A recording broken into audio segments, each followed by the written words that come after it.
You've been lied to your entire life. Not by accident, not out of ignorance, but by design.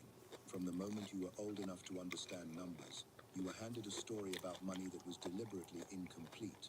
They told you money is neutral, that it's just a tool, something you earn, save, budget, and protect. Something polite, something safe, something that rewards obedience and patience. And that lie worked perfectly, because it kept you small, predictable, and harmless. Because here is the truth no one dares to say out loud. Money is not neutral. Money is not safe. Money is not innocent. Money is a weapon. And the moment you truly understand that, not intellectually but viscerally, everything in your life begins to rearrange itself. Not slowly, not gently, instantly. Look around you. Look at the people who actually shape the world you live in. Have you ever heard of the parasite that feeds on insulin? Pay close attention. Blood sugar levels up to 100 are considered normal.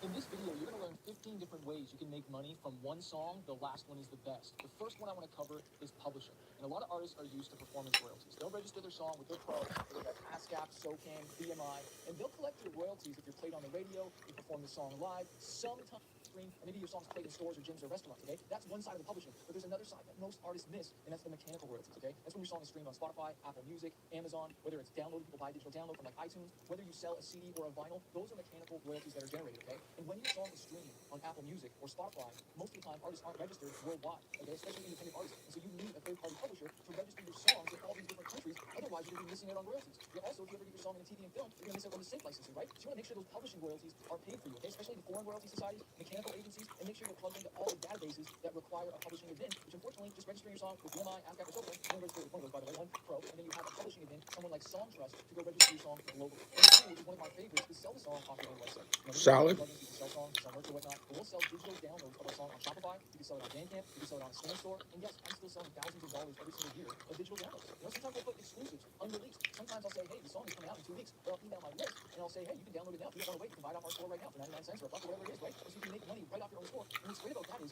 you're getting the name and the email address. Instead of sending all those names and emails to Apple Music, Amazon, all these other companies, you're building an email list. And if you've never heard me share this before, the money is in the email list, okay? You don't want just followers on social media. You want email lists of buyers, people who have pulled out their money and bought your songs. Number 3 is a big one. The first time I got paid from these guys, it was $13,000, and that's Sound Exchange, okay? They're another royalty collector for when you get played on Pandora, maybe a SiriusXM radio station, iHeartRadio, maybe a SoundCloud station, okay? They're like, we were getting played on radio for years, Pandora, all this stuff, right? And all of a sudden, I registered my song because I didn't know, because I was signed to a label. I thought they were handling everything. I thought my manager was handling everything. No, actually, I hired a coach, and he told me to sign up and do that, and the first check was 13 grand. And we've gotten paid tens and tens and tens of thousands of dollars. Actually, one song was over 40 grand from SiriusXM Radio because we got played on Octane. Okay, that's an active rock radio station, and when that song is played there, it's played all across Canada, all across America. So the royalties are crazy, but you've got to make sure your song is registered. It's free to do. SoundExchange.com. Number 4 is SoundCloud. Okay, they've got about 175 million monthly listeners, and a lot of artists just skip it.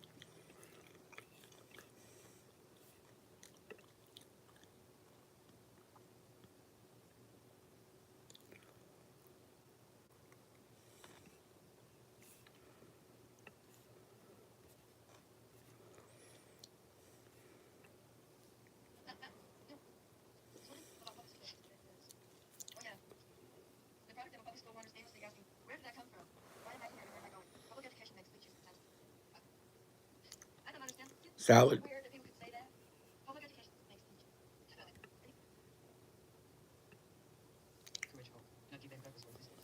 Now listen to the fervent cry of those who are self-destruction. Watch them drain their hope and mission, death and destruction.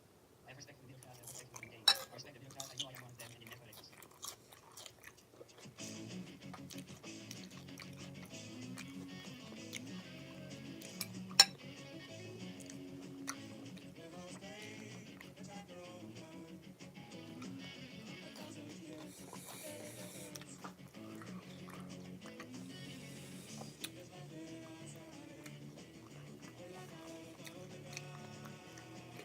You got to make more. You got to make more shorts. You know.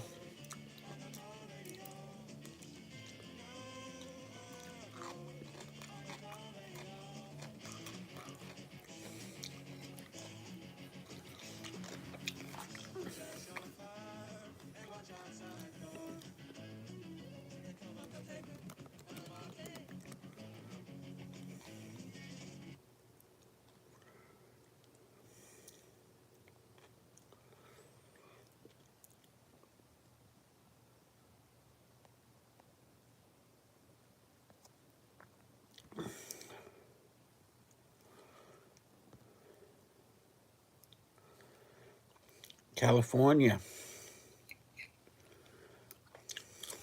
Hey, everybody, go follow Willy Nilly 2025. That's a friend of mine I'd known for a long time.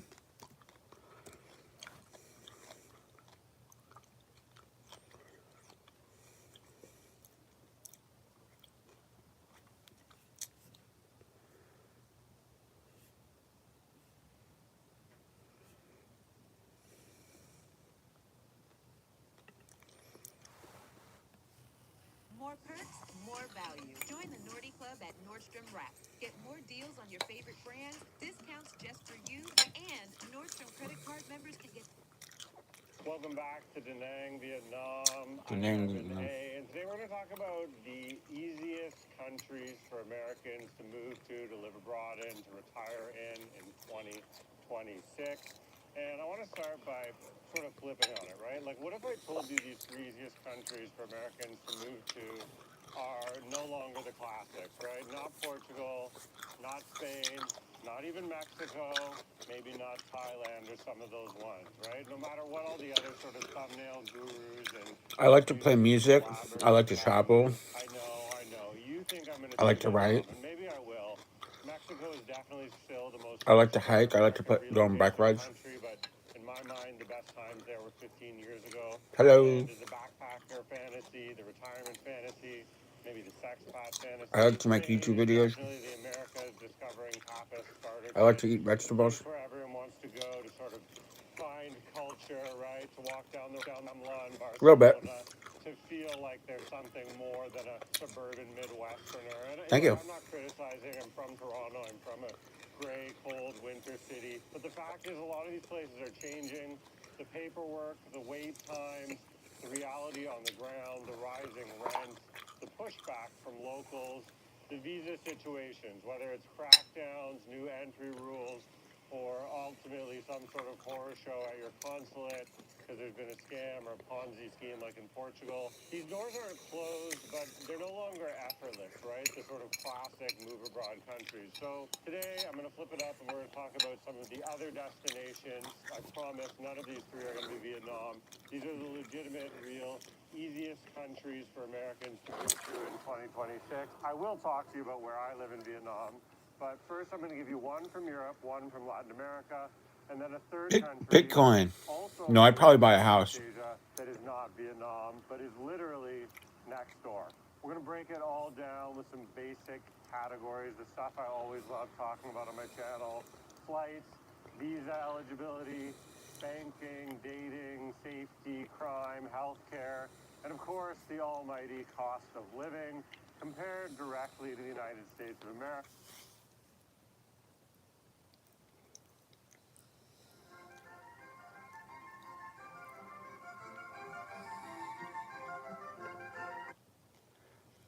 I'm going to say something that might mess with you just a little. If someone looks rich, they're often not the wealthiest person in the room. After 30 plus years of working with people who actually have money, here's the truth.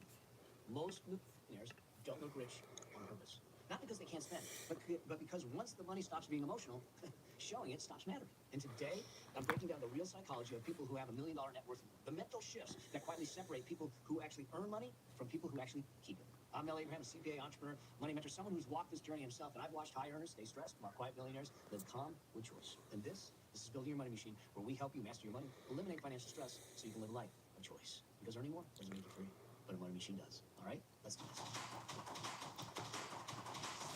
When people hear the Imagine being able to build an app with your name on it, just by thinking about it. Meet Base 44.